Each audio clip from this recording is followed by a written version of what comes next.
नाशिकमध्ये तथाकथित अंकशास्त्रज्ञ आणि राजकीय वर्तुळात वावर असलेल्या कॅप्टन अशोक खरात याला बलात्काराच्या गंभीर गुन्ह्यात अटक झाल्यानं मोठी खळबळ उडाली आहे. धार्मिक आस्था, दैविक शक्ती आणि मंत्रतंत्रांच्या आडून महिलांचा विश्वास संपादन करून अत्याचार केल्याचा आरोप अशोक खरातवर आहे. राष्ट्रवादी काँग्रेसच्या नेत्या रुपाली चाकणकर यांनी अशोक खरातच्या पाद्यपूजेचा व्हिडिओ समोर आलाय.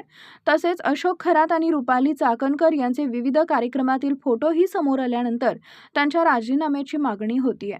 याच दरम्यान रुपाली चाकणकरांच्याच पक्षातील नेत्या रुपाली पाटील ठोंबरे यांनी सोशल मीडियावर केलेल्या पोस्टची चर्चा रंगली आहे. राज्य महिला आयोगाच्या रुपाली चाकणकर फरार, बजाव ताली अशी पोस्ट रुपाली पाटील यांनी केली आहे.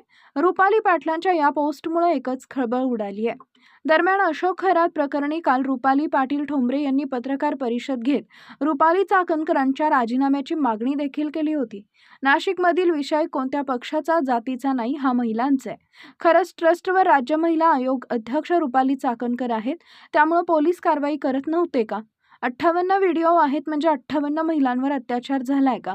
रुपाली चाकणकर राज्य महिला आयोग अध्यक्षपदावरून पायउतार झाल्या पाहिजेत, त्याशिवाय तपास पूर्ण होणार नाही. चाकणकर त्या पदावर राहिल्या तर पुरावा नष्ट करणार, असं रुपाली पाटील म्हणाल्या. मी सुनेत्रा पवारांच्या कानावर हा विषय टाकणार आहे. चाकणकरांनी राजीनामा दिला नाही तर संपूर्ण राज्यभर आंदोलन करणार, असा इशाराही पाटील यांनी दिलाय. अशोक खरात याच्या विरुद्ध अत्याचाराचा गुन्हा नोंदवण्यात आलाय.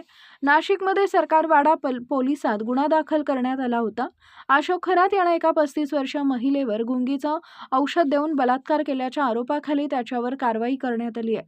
बुधवार 18 मार्च रोजी खरात याला पहाटे 3 वाजताच्या सुमारास गुन्हे शाखेकडून ताब्यात घेण्यात आले. अशोक खरात हा सिन्नर तालुक्यातल्या मिरगाव येथील श्री ईशानेश्वर मंदिर ट्रस्टचा अध्यक्ष आहे. तो मर्चंट नेव्हीतून निवृत्त झालाय. गेल्या काही वर्षांमध्ये कॉस्मॉलॉजी एक्सपर्ट आणि अंकशास्त्रज्ञ म्हणून तो नावारूपाला आला.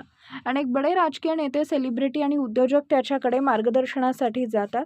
मात्र त्याला बलात्काराच्या आरोपाखाली अटक करण्यात आल्यामुळे एकच खळबळ उडाली आहे.